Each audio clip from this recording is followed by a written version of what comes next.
Yes, not so long ago, just really 4 years ago, both the House and the Senate, on an extremely bipartisan basis, came together to pass the Serve America Act. They believed that service was not a partisan issue, it was an American value. And in a wonderful act of bipartisanship, Orrin Hatch asked at the end of the Senate passage of that act that it be named the Edward M. Kennedy Serve America Act, which was very moving and very touching for me.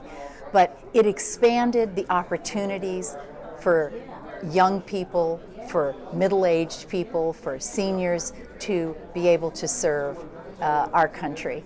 And I think that is it is an important way for people to bridge partisan divides in general, to be able to give back to the nation.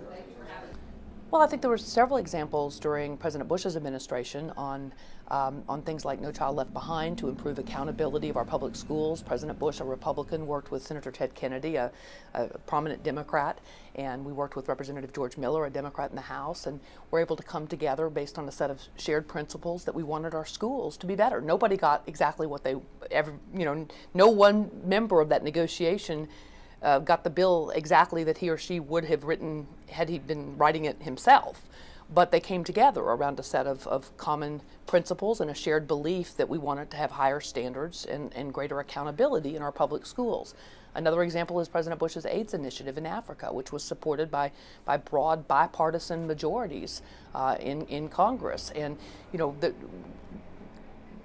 finding consensus does not mean you have to give up your principles. You stand on principle, but you work with the other side to find what's most important to you, where can we find common ground, and then both sides have to give a little. I think over history, there's been many of those opportunities. I look back to most recently when it comes to service. George Herbert Walker Bush started the Points of Light, and he was just recently in Washington being acknowledged for that by President Obama. It was carried on through Clinton administration when they formed the AmeriCorps service. So I think that there have been lots of those examples. Unfortunately, they're never brought to the front and center for people to recognize. But I do believe that it has happened and that it will continue to happen. I know we have folks here today who have worked on both sides of the aisle very successfully, and that it can be done.